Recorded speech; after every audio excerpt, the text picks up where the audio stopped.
He got to look good, boy. Cause he catches stuff. He don't drop.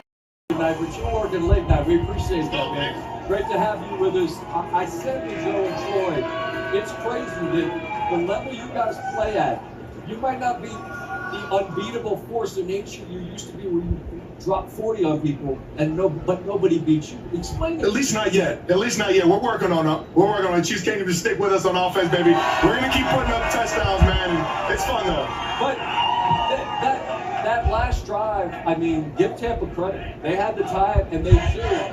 But when you get the ball, there's this inevitability to it. Explain the confidence that you guys are working with. And when this game's done, we're going to have more than the other guys. Well, it's a culture in KC, man. It's a culture. It starts with Andy Reid. It goes to Spags. It goes to the offensive and defensive leaders that have been in this building winning championships. And from there, you just believe in each other. You got the faith. And then you add a few guys like Kareem Hunt and D-Hop, swag champs. And all of a sudden, this thing is rolling, baby. Right now. You and I were talking as we were waiting to come on the air here about Nuke Hopkins. And this is a guy who's played at an incredibly high level during his career. And the conversation we had on Countdown before the game is he doesn't need to be the 23-year-old version of Nuke Hopkins. Who he could be right now could be a difference maker. We saw that tonight. What has he shown just in a couple of games of what he can be for the Chiefs? I mean, I said it already, he's a swag champ, and that just juices everybody, that gives everybody confidence. It gives everybody the ability to just play free and trust the guys next to him.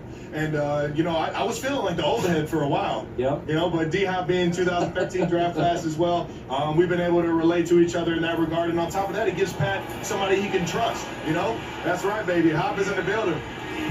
The touchdown on the goal line, is that something that Patrick checked to at the line? It looked like it. My guy Stanford Steve was in it. If you talk to him, ask him. It looked like something at the line of scrimmage. It looked like a check. No, it was all part of the play. I think Pat might have been calling out where the offensive line was going to in terms of the position and stuff. But on top of that, I mean, it looked like they were just on the same page, right? And D-Hop has been right on time every single time. And right now, Pat is playing out of his mind right now. And Coach Reed's dialing those things up. You guys don't lose football games. In this league where you could slip up weekly, we see it happen to really good teams a lot. It happens on a weekly basis. Trav, it doesn't happen to you guys.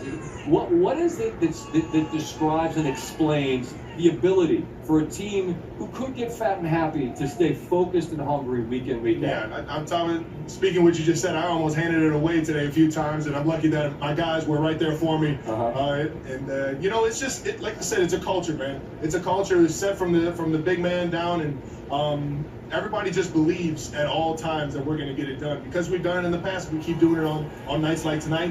I'll tell you what, when Arrowhead is rocking like it was tonight, man, it's hard to win. It's hard to lose in this place. It's true.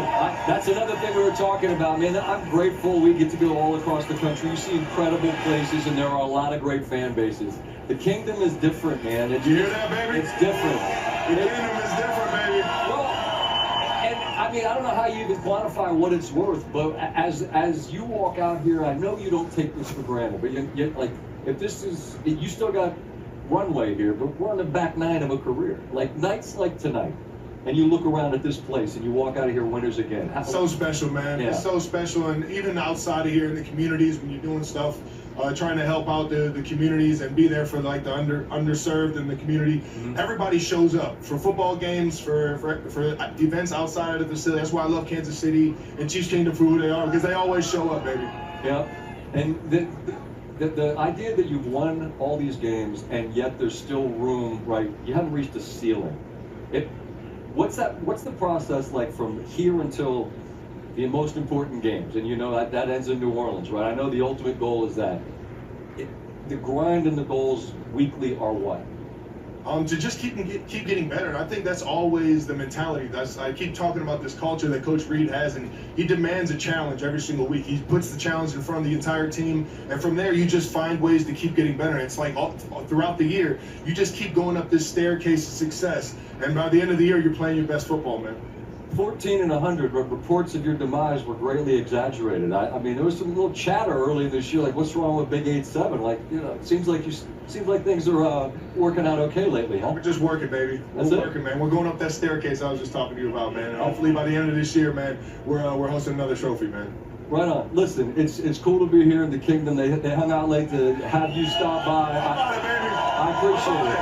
I appreciate it. Hey, you work late, but not like your girl. She works for like 3-hour shows. You put in a late night of work, man. So you did an incredible job tonight. I appreciate you stopping by, man. Good health. SVP and Arrowhead, baby. Appreciate you. There he is, Travis Kelce, tying a career high with 14 catches.